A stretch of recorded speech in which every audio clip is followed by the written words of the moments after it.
မင်္ဂလာပါခင်ဗျာလူလောကမှာတိဆောက်ရတာအခက်ခဲဆုံးနဲ့ဖြည့်ဆည်းရတာအလွယ်ကူဆုံးအရာကဘာလဲလို့မင်းရင်ယုံကြည်မှုလိုပဲဖြေရပါလိမ့်မယ်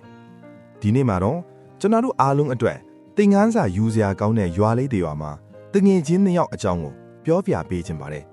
ဒီပုံပြင်လေးဆုံးသွားတဲ့အခါယုံကြည်မှုရဲ့တန်ဖိုးကိုသင်အသစ်တစ်ဖန်ပြန်လည်ခံစားမိပါလိမ့်မယ်ဟိုးရှိတုန်းကရွာလေးတွေရွာမှာအောင်ကျော်နဲ့ထွန်းဆိုတဲ့တငယ်ချင်းနှစ်ယောက်ရှိကြပါတယ်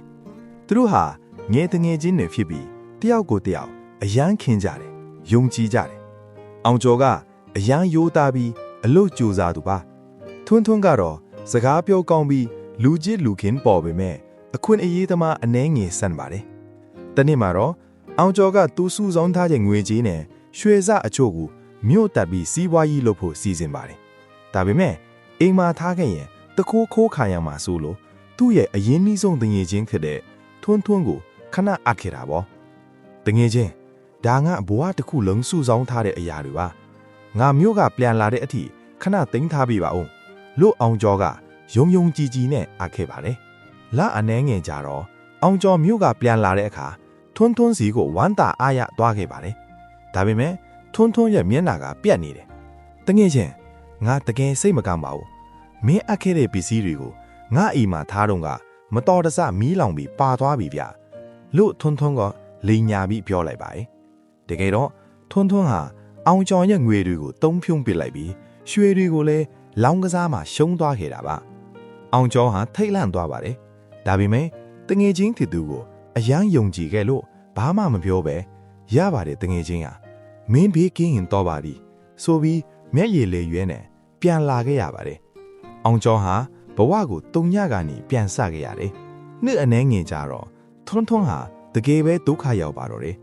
စီးပွားရေးတွေပြက်အကျွေးတွေတင်ပြီးဘသူစီကမှအကူအညီမရတဲ့အခါသူ့တခါကလိန်ညာခဲ့တဲ့အောင်ကျော်စီကိုပဲပြန်သွားခဲ့တယ်အောင်ကျော်ကအခုဆိုရင်အလုပ်ကြိုးစားလို့ပြန်လဲပြည့်စုံနေပါပြီထွန်းကငိုယိုပြီးတောင်းပန်ပါတယ်တကယ်ချင်းငါ့ကိုခွင့်လွတ်ပါအရင်ကငါမင်းကိုလိန်ခဲ့တာပါငါ့ကိုယုံကြည်မှုတစ်ခါတော့ပြန်ပြီးပါလို့ပြောပါတယ်အောင်ကျော်ကအေးဆေးပဲဖန်ကလုံးကိုယူလိုက်တယ်ပြီးတော့အဲ့ဒီဖန်ကလုံးကိုကျန်းပြန်ပေါ်ရိုက်ခွဲလိုက်တယ်ထွန်းဒီကွဲသွားတဲ့ဖန်ကလုံးကိုမူလအတိုင်းပြန်ဆက်ပေးနိုင်မလားလို့မေးတယ်ထွန်းကမရဘူးလေအောင်ကျော်ကွဲသွားပြီပဲလို့ဖြေတဲ့အခါအောင်ကျော်ကပြုံးပြီးပြောလိုက်ပါတယ်အဲ့ဒါပါပဲယုံကြည်မှုဆိုတာဒီဖန်ကလုံးလိုပဲမင်းကငါခွင့်လွတ်နိုင်ပြီမဲ့မင်းအပေါ်ထားတဲ့ငါရဲ့ယုံကြည်မှုကဘယ်တော့မှမူလအတိုင်းပြန်မရတော့ဘူးတဲ့ဒီပုံပြင်လေးကပေးခြင်းတဲ့သင်ခန်းစာကတော့ကျွန်တော်တို့ဟာတစုံတယောက်ရဲ့ယုံကြည်မှုကိုရရှိထားတဲ့ဆိုရင်အဲ့ဒါဟာကဘာပေါ်မှာတန်ဖိုးအရှိဆုံးစုလာတခုကိုပိုင်ဆိုင်ထားတာပါငွေကြီးဆိုတာရှာရင်ပြန်ရနိုင်ပေမဲ့တစ်ဖက်လူရဲ့နှလုံးသားထဲကယုံကြည်မှုဟာတခါဖြစ်စည်းသွားရင်ဘယ်တော့မှအသစ်ပြန်မရတော့ပါဘူးဒါကြောင့်တင့်ကိုယုံကြည်တဲ့လူတွေကိုဘယ်တော့မှအတုံးမချပါနဲ့သူတို့ရဲ့ယုံကြည်မှုဟာတင့်အတွက်အဖိုးမဖြတ်နိုင်တဲ့ဂုဏ်သိက္ခာပဲဖြစ်ပါတယ်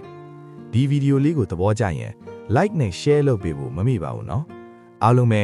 ယုံကြည်မှုအပြည့်နဲ့လှပတဲ့ဘဝကိုတည်ဆောက်နိုင်ကြပါစေ